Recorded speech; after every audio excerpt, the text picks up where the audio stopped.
Have a blessed Friday sa ating lahat. For today's video, gagawa po tayo ng cucumber shake or cucumber juice.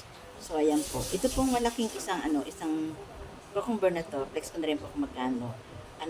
Nabili ko lang siya for only 15 pesos.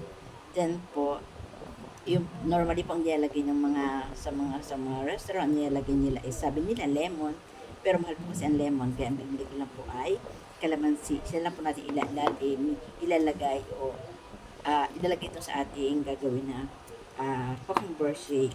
Tapos po itong sugar, siyempre hindi mo ito mauubos pero 1/4 lang nito magagamit.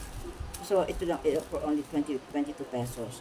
So 15 plus 13, so 28 plus 22, 50 pesos. So, eksaktong 50 pesos po yung ating halaga ng ating gagawing fruit juice. Dito po kayo sa Pasig, basta masipag ka lang talaga. Sabi ko nga po, basta masipag kayong maglakad. Kasi po sa amin ilang kembot lang palengke na.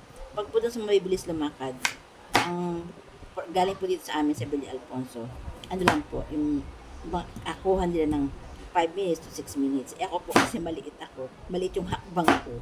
So, naabot po ako ng 10 minutes papunta doon. Pero okay lang po. Exercise na ako. Tapos nakabili pa ako ng murang products ko. So, yun lang po. Sana.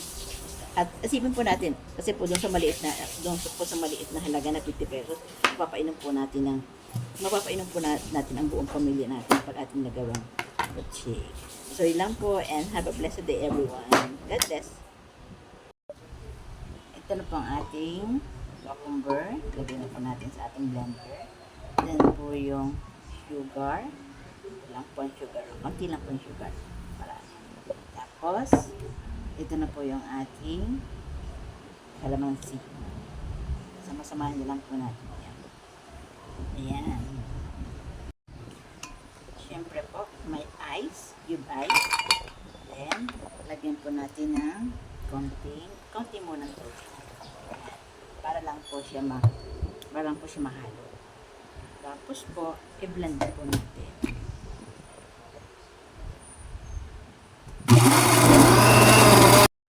At ito na po ang ating cucumber shake. Tingnan po natin. Ouch!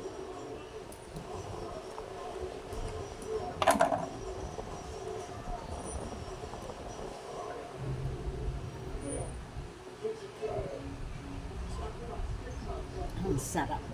Sakto ang asim, sakto ang tamis. Yun lang po, and have a blessed day once again.